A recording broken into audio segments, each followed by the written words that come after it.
Hello दोस्तों, education का अड्डा चैनल में आप सब लोगों का स्वागत है। और आज हम पढ़ेंगे how the camel got his hump of class 8th from the book of NCERT part 1। And this is very interesting story about camel, that how he gets his hump. तो आइए पढ़ते हैं यह part. How the camel got his hump. How the camel यानी camel ने, ऊंट ने कैसे अपना हम्प पाया। हम्प यानी कुबड़ जो है उसने कैसे प्राप्त किया। तो this is very interesting story. So let's read this story and understand that how the camel got his hump.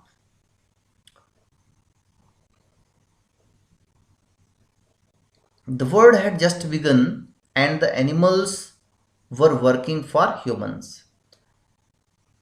Story शुरू होती है, उस समय की बात है जब वर्ल्ड हैड जस्ट बिगन, ये जो संसार है वह अभी अभी बना हुआ है, प्रारंभ हुआ था। और animals were working for humans, जानवर जो है मनुष्यों के लिए काम करना प्रारंभ किए थे। There was one lazy animal that did nothing and said nothing but hump. There was a lazy animal, वहाँ एक लेजी एनिमल था। लेजी यानी आलसी जानवर था। दैट डिड नथिंग, जो कुछ भी नहीं करता था। एंड सेड नथिंग, और क्या कहता था? नथिंग बट हम्प, वह जो है केवल हम्प के सिवा और कुछ भी नहीं कहता था। Even the clever djinn was at his wits end, और यहाँ तक कि जो क्लेवर जिन था, चतुर जिन रहता था वहां पर, वह भी क्या हो गया था? At his wits end. Wits end कहने का मतलब है कि बहुत अपसेट होना, वह जो है उससे परेशान था। तो आइए पढ़ते हैं इस स्टोरी को। In the beginning when the world has new and animals were just beginning to work for man, there was a camel and he lived in the middle of a howling desert because he did not want to walk. In the beginning, प्रारंभ में, when the world was new, जब संसार जो है, दुनिया जो है नई थी, and animal were just beginning to work for man, और जानवर जो है उसी समय मनुष्यों के लिए काम करना प्रारंभ किया था। बिगिनिंग यानी काम करना, प्रारंभ करना। देयर वॉज अ कैमल, वहां एक ऊंट रहता था। And he lived in the middle of a howling desert, और वह लिव्ड, लिव का मतलब क्या होता है? रहना। वह कहाँ रहता था? In the middle of the howling desert. Middle यानी मध्य में, हाउलिंग का मतलब होता है ग्रेट, महान, बिग। यहाँ पर उसका मतलब क्या है कि बिग डेजर्ट, बहुत बड़े। डेजर्ट का मतलब मरुस्थल में रहता था। बीच में क्यों रहता था? Because he did not want to work, क्योंकि वह काम करना नहीं चाहता था।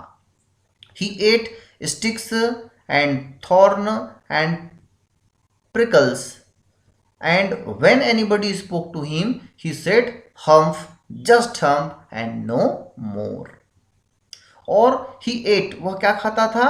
sticks कहने का मतलब है कि टहनियाँ, and thorns and prickles यानी कांटे वाले जो है पेड़ पौधों को वह खाता था। and when anybody spoke to him he said hump, और जब कभी भी कोई स्पोक करता उससे, स्पीक का मतलब बोलना है, सेकंड फॉर्म है। जब भी कोई उससे बातें करता था तो क्या कहता था? ही सेड हम्प, वो केवल हम्प करता था, एक प्रकार से असंतोष व्यक्त करता था। हम्प एंड नो मोर, और कुछ भी वह नहीं कहता था।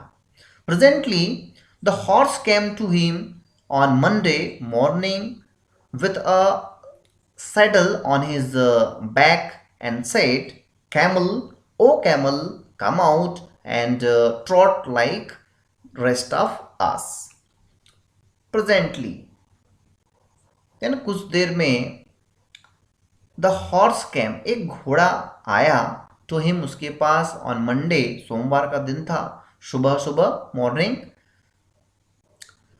With a saddle on his back, अपने बैक पर, बैक यानी पीठ पर सामान लाद के और उससे कहा, सेड कैमल ओ कैमल, ऊंट, अरे ऊंट, come out and trout like the rest of अस। वो बोलते हैं कि आओ और रेस्ट ऑफ अस यानी बाकी लोगों की तरह, बाकी जानवरों की तरह तुम भी क्या करो, ट्रॉट करो। ट्रॉट का मतलब होता है कि धीरे धीरे चलना, दौड़ना, जैसे बाकी जानवर कर रहे हैं काम उसी प्रकार तुम भी काम करो। Humph said the camel, camel ने फिर से क्या कह दिया, humph. And the horse went away and told the man, और हॉर्स जो है चले जाता है और अपने मैन से, मालिक से जो है जाके पूरी बातों को बता देता है। Presently the dog came to him with a stick of his mouth and said camel O camel come and fetch and carry like the rest of us. अब इस समय कौन आता है, डॉग, एक कुत्ता आता है, एंड सेड टू हिम, उससे कहा, और कुत्ता क्या लेके आया था, sticks, stick in his mouth, लकड़ियां जो है कुछ, स्टिक इन माउथ, अपने मुंह में एक लकड़ी लेकर आया और कहा कि कैमल कम, आओ और क्या करो, फैच करो, fetch and carry like the rest of us. Fetch and carry का मतलब है कि काम करना, नौकरों की तरह काम करना, जिस प्रकार बाकी जानवर कर रहे हैं उसी प्रकार तुम भी काम करो। हम्फ सेड द कैमल, लेकिन इस बार भी कैमल ने क्या कह दिया, हम्फ कह दिया। And the dog went away and told the man, और उसने भी जाकर अपने मालिक से पूरी बात बताई। Presently the ox came to him with the yoke on his neck and said camel O camel come and plough like the rest of us. अब इस बार कुछ देर बाद जो है ऑक्स, बैल जो है उसके पास में आया, विथ द योक, योक यानी जो जुताई करने का होता है, उसको जो है अपने गले में लगाकर वह आया और कहा, camel O camel come and plough like the rest of us, हम सब लोगों की तरह, बाकी लोगों की तरह जो है तुम भी प्लो करो यानी जुताई करो। Humph said the camel, camel ने फिर से हम कह दिया। And the ox went away and told the man, और इस बार ऑक्स भी जो है गया और उस आदमी को, अपने मालिक को पूरा बता दिया। Eight the end of the day the man called the horse, the dog and the ox together and said, 303, I am very sorry for you. अब जब शाम हुई, at the end of the day, शाम जब हुई तो आदमी ने कॉल किया, बुलाया, horse, dog and ox together, तीनों के तीनों को एक साथ, टुगेदर यानी एक साथ, and said I am very sorry for you, मुझे आप लोगों के लिए खेद है, but the humph thing in the desert can't work or he would have been here by now, so I am going to leave him alone and you must work double time to make up for it. वो कहते हैं कि that humph thing in the desert can't work, जो humph thing है, जो हम करते रहता है वो जानवर, कौन है वो, कैमल जो है, इन द डेजर्ट, रेगिस्तान में, कांट वर्क, वो काम नहीं कर सकता है। और you would have been here by now, यदि वो करता तो क्या कैसा होता, he would have been here, यहां होता अभी, लेकिन वो अब तक नहीं आया है, इसका मतलब वो काम नहीं कर सकता है। So I am going to leave him alone, इसलिए मैं उसको अकेला छोड़ने जा रहा हूं। And you must work double time to make up for it, और आप लोगों को क्या करना होगा, डबल वर्क उसकी जगह पर, है ना, जो काम नहीं कर रहा है, जिससे मुझको क्षति हो रही है, उस काम की पूर्ति आप लोगों को डबल वर्क करके करना पड़ेगा। That made the three very angry, और जब ऐसा वो व्यक्ति बोला तो बेचारे कैसे हो गए जानवर, they that made the three very angry, क्रोधित हो गए।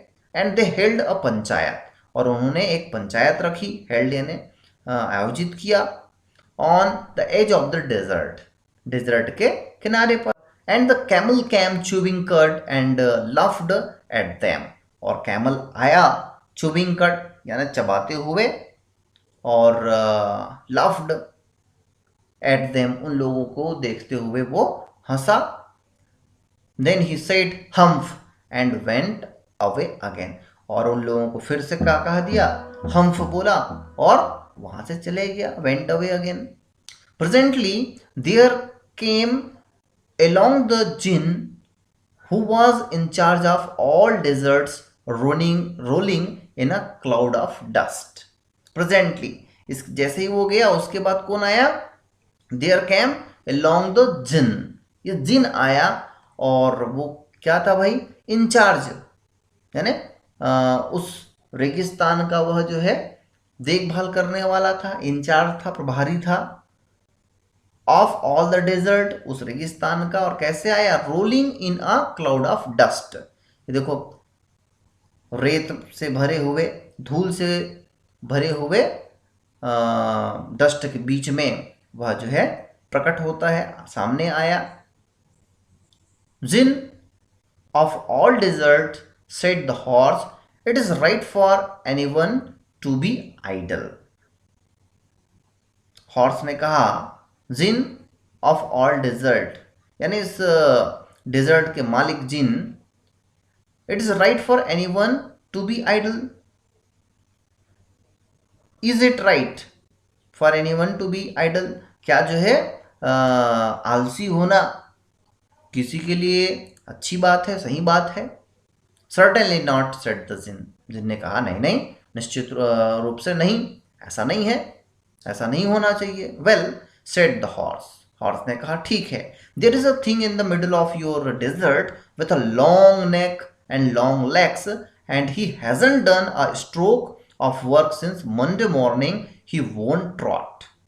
वो कहता है कि देयर इज अ थिंग, एक वस्तु है, कहने का मतलब एक जानवर है, in the middle of your desert, तुम्हारे रेगिस्तान के बीच में, विथ अ लॉन्ग नेक, जिसका गर्दन कैसा है, लंबा है, लॉन्ग लेग्स, लंबे लंबे पैर हैं, and he hasn't done a stroke of work, और उसने जो है कुछ भी काम नहीं किया है, सिंस मंडे, सोमवार, मॉर्निंग से, सुबह से, ही वोंट ट्रॉट, और वह जो है कोई भी काम नहीं करता है।